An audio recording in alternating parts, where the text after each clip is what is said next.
Hello friends. आज का हमारा टॉपिक है करंट डेंसिटी।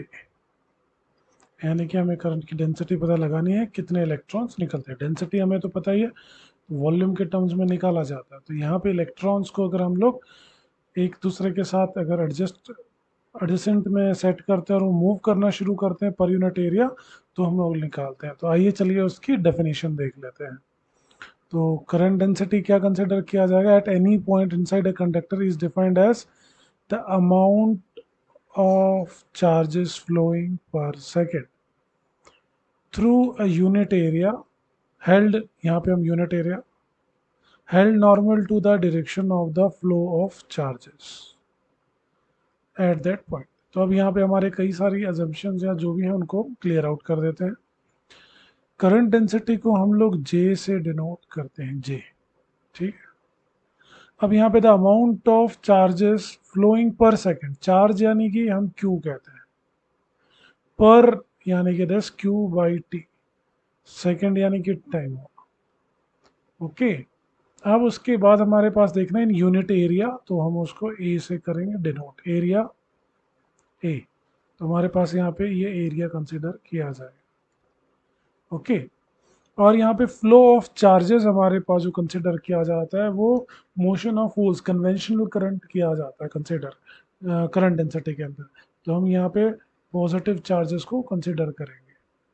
ओके। तो एज पर द डेफिनेशन अगर मैं यहाँ लिखता हूँ तो मेरे पास क्या आएगा? Current density J equals to Q by T flowing through a unit area upon A. और हम इससे पहले पढ़ चुके हैं चैप्टर्स में, क्यू बाई टी क्या होता है हमारे पास? Current. I equals to Q by T. Okay, charge per unit time. तो करंट डेंसिटी का हमारे पास जो फॉर्मूला बन जाएगा that is J equals to I by A, यानी कि करंट पर यूनिट एरिया। ये इसकी as per the definition simple formula आ जाता है। ओके। अब हम लोग इसको एक और एग्जांपल के थ्रू समझ लेते हैं। सपोज अब इसको हम लोग वेक्टर फॉर्म में भी देखते हैं। तो सपोज करते हैं यहाँ पे कि ये मेरे पास करंट जा रहा है। ओके। आई। अब यहाँ पे इलेक्ट्रॉन्स नहीं, सॉरी, जो होल्स मूव कर रहे हैं इस डायरेक्शन में, वहां पे अब हम लोगों ने एक एरिया को लिया। अब इस एरिया का जो वेक्टर क्या लिया जाएगा, ये सपोज मैं एरिया लिया है, इसका अगर मैं पूरा का पूरा अगर एरिया का वेक्टर लूँ जो कि मेरे पास इसी के पैरेलल में ड्रॉ किया जाएगा ए।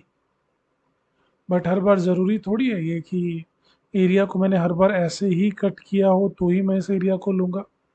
अगर मैं इसको इरेज कर देता हूँ और यहाँ पे देखते हैं अब एरिया वेक्टर के दूसरे फैक्टर्स को। ठीक है। तो लेट्स ड्रॉ कि अगर मैंने एरिया को इस बार इस डायरेक्शन में कट किया होता तो मैं पाइप को मैंने ऐसे कट किया होता जहाँ पे करंट फ्लो हो रहा है। ओके। अब यहाँ पे जो मेरे पास एरिया ड्रॉ कर रहा होता वो मेरे पास इस डायरेक्शन में आता एरिया। ओके। और मुझे वो तो लेना होता है इसके पैरेलल में, तो ये उसके साथ उसने थीटा बना दिया। तो जिसके साथ थीटा बनता है वो हमारे पास क्या आ जाएगा? उसका कॉस कंपोनेंट। तो अगर ये एरिया वेक्टर को मैं ए से डिनोट कर रहा हूँ तो ये क्या आ जाएगा? ए कॉस थीटा। ओके। और इस टर्म को अगर मैं यहाँ पे प्लेस करता हूँ तो इसकी मॉडिफाइड इक्वेशन क्या आएगी इस बार? अब मेरे पास ए कॉस थीटा है, ना कि ए है, क्योंकि मैंने उसको अलग डायरेक्शन में कट किया है, ऐसे कट नहीं किया है मैंने उसको, परपेंडिकुलर नहीं किया है। तो अब मेरे पास उसका एरिया वेक्टर वैसे आना चाहिए। तो हम यहाँ पे क्या लिखेंगे? That is J equals to I upon A cos theta. Okay. और अगर मुझे करंट निकालना हो तो करंट हो जाता है I equals to J A cos theta. और वेक्टर टर्म्स में देखा जाए तो आई तो हमारे पास स्केलर ही होता है, बट दो वेक्टर प्रोडक्ट कॉस को हटाएंगे तो वो डॉट प्रोडक्ट होगा। तो equals to J unit vector into A, sorry unit vector नहीं, मतलब J vector dot A vector, ये कंसिडर किया जाता है। ओके। तो अब मैं इस वाले से अगर यहाँ पे इसका रिलेशन में बनाना हो तो मैं J vector equals to I by A बोल सकते हैं, जो कि सी में हमारे पास ऐसे ही डिनोट किया जाएगा। आई की वैल्यू तो हमारे पास क्लियरली आ गई है। तो ये हमारे पास फर्दर कभी एंगल दिया जाए तो ये वाला फॉर्मूला यूज करना होता है। नाउ लास्टली, अब इसकी एसआई यूनिट क्या होनी चाहिए? SI unit of this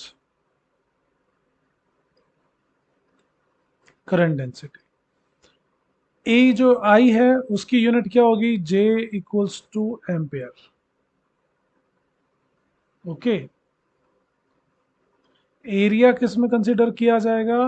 area का क्या आएगा? मीटर, मतलब लेंथ इंटू ब्रेथ तो होता है, तो मीटर स्क्वायर करेंगे, मीटर स्क्वायर। तो अब मैं यहाँ पे जो इसकी यूनिट लिखने जा रहा हूँ उसमें कई बार मिस्टेकन कर देते हैं, हम लिखते हैं ए, तो कई बार वो इनको एरिया समझ लेते हैं, तो ये ए और अलग, ये दोनों अलग है।